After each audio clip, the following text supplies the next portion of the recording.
From flooding to wildfires to migration, climate change is not only a fact, but it's proving to be an immediate concern. Hey, welcome to WatchMojo.com. I'm your host, Derek Allen, and today we had the chance to speak to climate modeler Gavin Schmidt to address these issues. So you're a climatologist and also a climate modeler. Can you explain to us what climate modeling is? We don't have like 100 different Earths that we can play around with. We just have one. So what we need are analogs. We need kind of computer models, digital numerical models that we can poke and prod. We look at all the processes that are going on in the on the planet. So evaporation of water from the oceans, the formation of clouds, rainfall, the winds pushing the ocean currents around. We can put it all together and then we can see whether what we produce actually looks like the real world. In terms of climate change and the environment, how do you take into account what we are doing to the planet? We've been chopping down forests and planting crops. Well, that changes how much the sunlight is being reflected and how the evaporation through the trees is being changed. We've added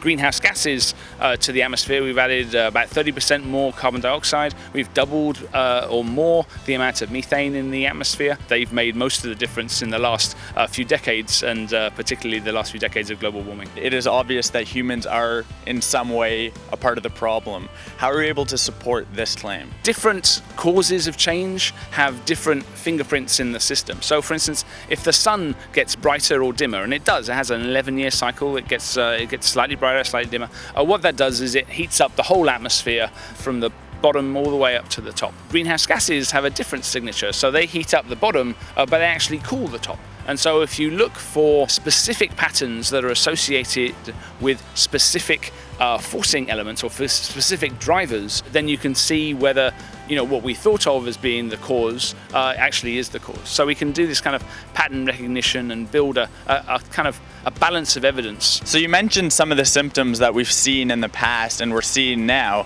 What can we expect in the future? In the American Southwest, for instance, we anticipate that it's going to get drier. We're going to get more intense rain, so that leads to more flooding. Wildfires, that depends on moisture availability during the summertime particularly. We're going to see pests and invasive species kind of moving poleward, moving further north out of where they used to live and to higher latitudes. We're already seeing that with the pine bark beetle in British Columbia. That's devastating pine forests there. So during some of our research, we saw you often called an alarmist. How would you go about explaining why people tell you this? I am one of the people who isn't afraid to put their head above the parapet and say, look, this is what the science shows.